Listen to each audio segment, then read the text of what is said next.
Assalamualaikum warahmatullahi wabarakatuh. Mitra muslim, hafizakumullah. Berbicara tentang ilmu apapun di dalam Islam, seharusnya jelas dari mana diambilnya. Karena inilah kelebihan Islam dibandingkan dengan agama-agama lain. Para ulama menyampaikan bahwa kelebihan umat ini adalah umat ini memiliki sanad.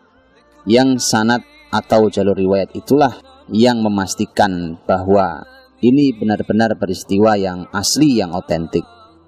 Karena kalau tidak, maka dia hanya akan menjadi sebuah mitos atau menjadi sebuah kisah fiktif atau yang kita kenal dengan Israiliyat.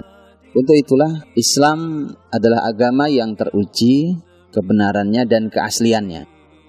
Mari kita lihat sebuah contoh di negeri ini yang kita sangat sulit untuk mendapatkan keabsahan kisahnya, yang akhirnya kisah itu ditarik kemana-mana menjadi sebuah kisah yang tidak jelas sebenarnya peristiwa ini terjadinya benarnya seperti apa.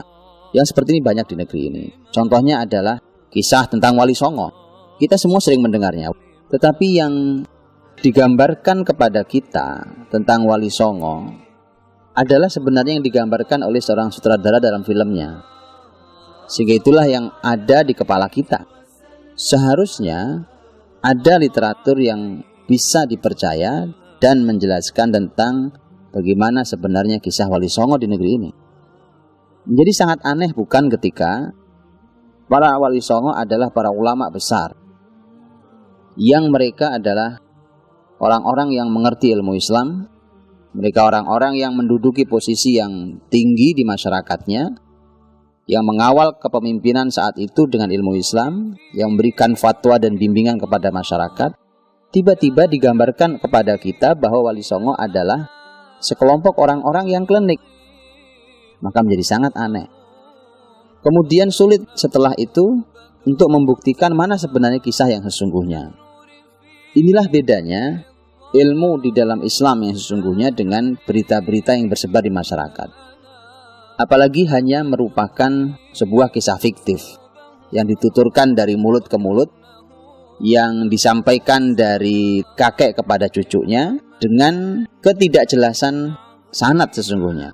Sebenarnya dahulu sejarah Islam pun disampaikan dari lisan ke lisan sebelum ditulis oleh para ulama. Disampaikan dari riwayat ke riwayat, dari seorang guru pada muridnya, atau seorang kakek pada cucunya, atau dari seorang ayah kepada anaknya. Tetapi mereka akan menyebutkan sanadnya sehingga bisa dicek di zaman manapun hingga kita hari ini apakah sanad tersebut benar atau tidak benar.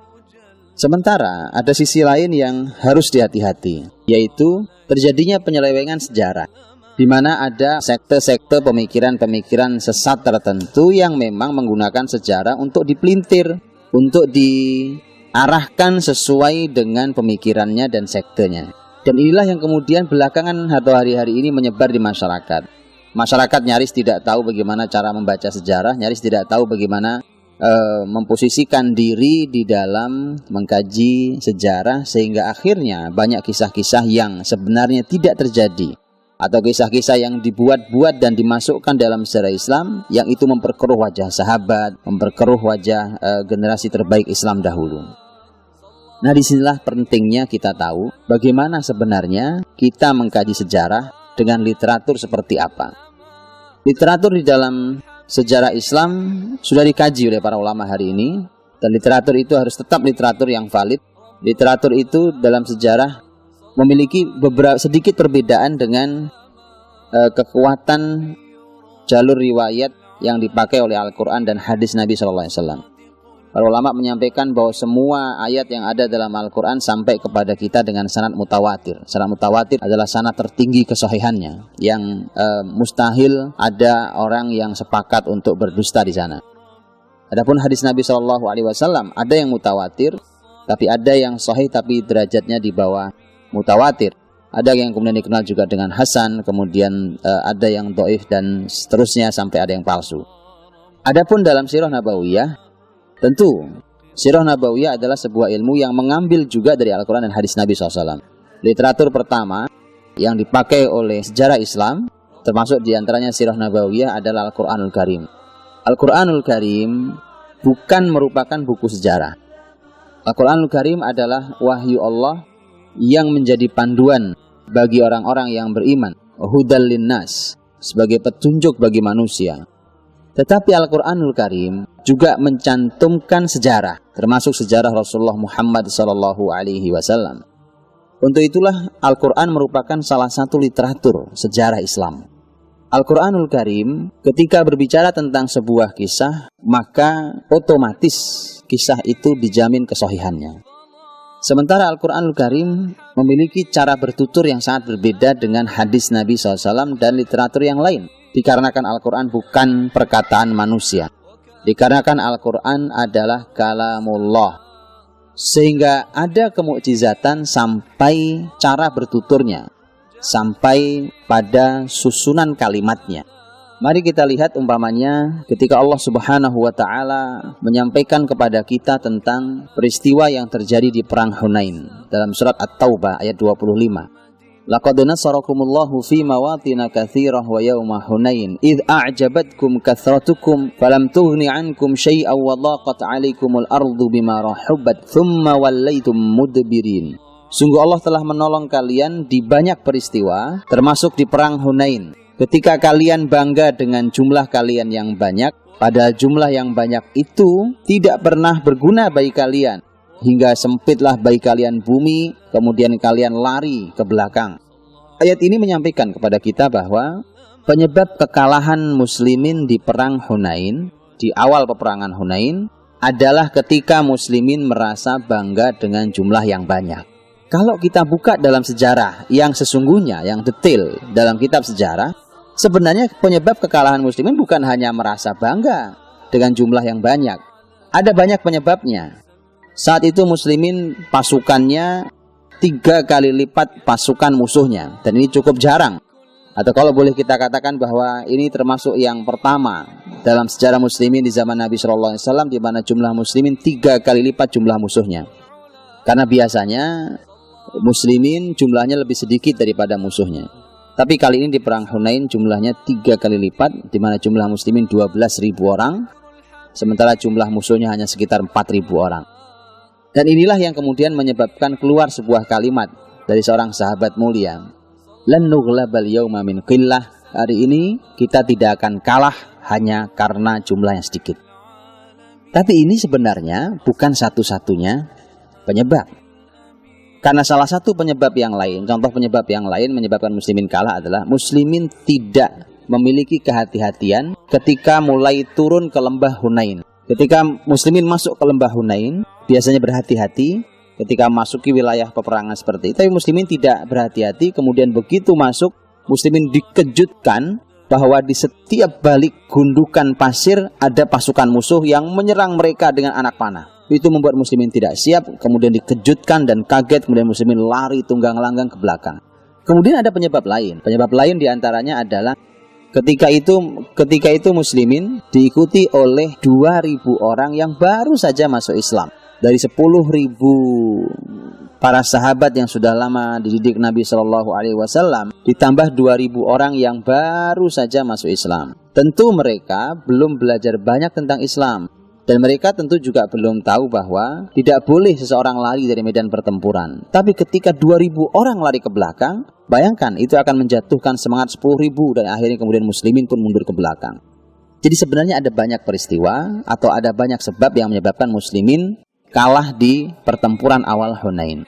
Tetapi inilah cara bertuturnya Al-Quran. Justru di sini kita mendapatkan pelajaran bahwa pertama, Al-Quran bukan buku sejarah, tapi yang kedua, Al-Quran ingin memberikan penekanan permasalahan.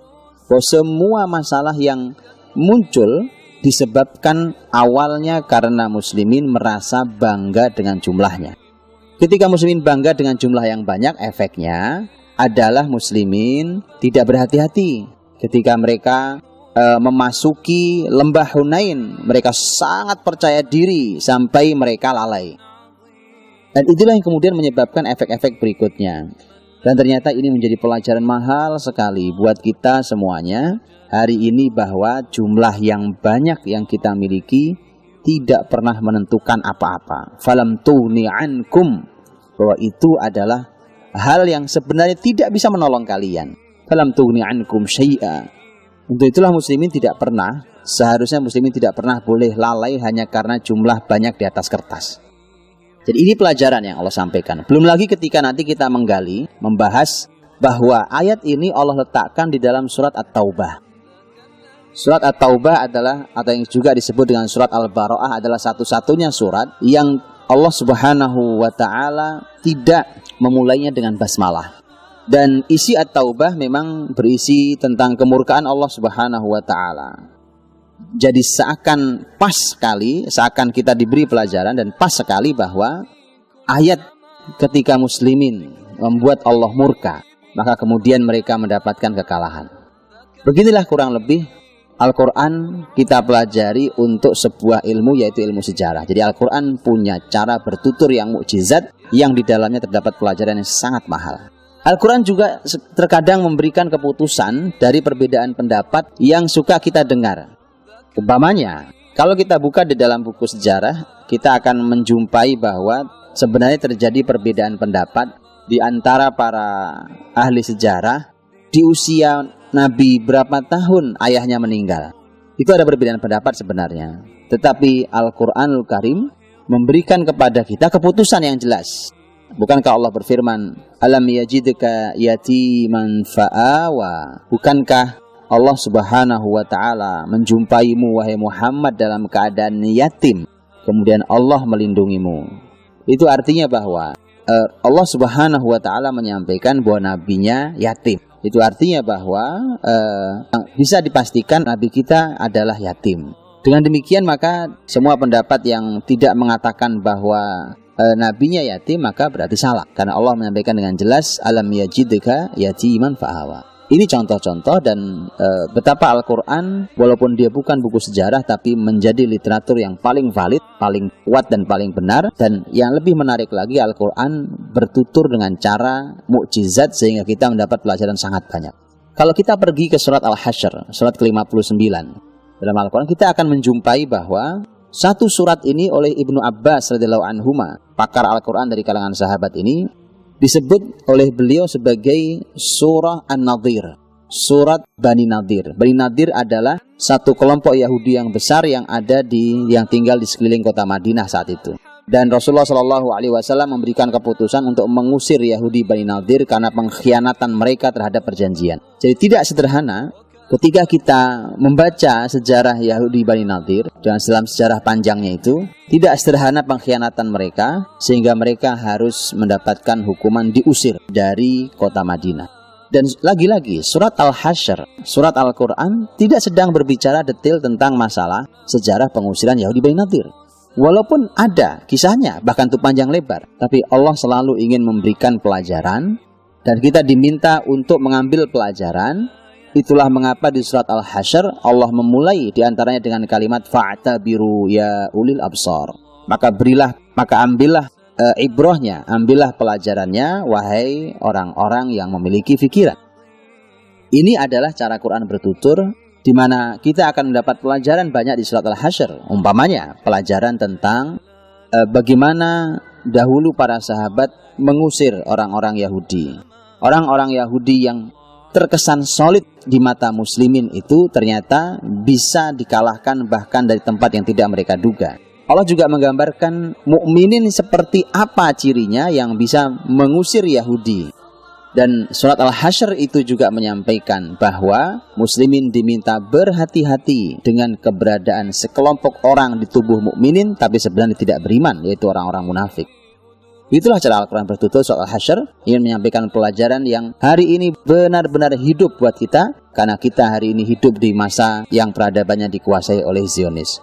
Dengan demikian, maka Al-Quran salah satu literatur yang sangat valid untuk sejarah Islam, untuk sirah nabawiyah, dan bertutur dengan cara yang sangat khas, yaitu dengan cara yang sangat mukjizat, sehingga diberikan kepada kita banyak pelajaran melalui susunan cara bertutur tentang kalimat di dalam Al-Quranul Karim, sehingga kita bisa mendapatkan pelajaran dari sana dengan sangat banyak.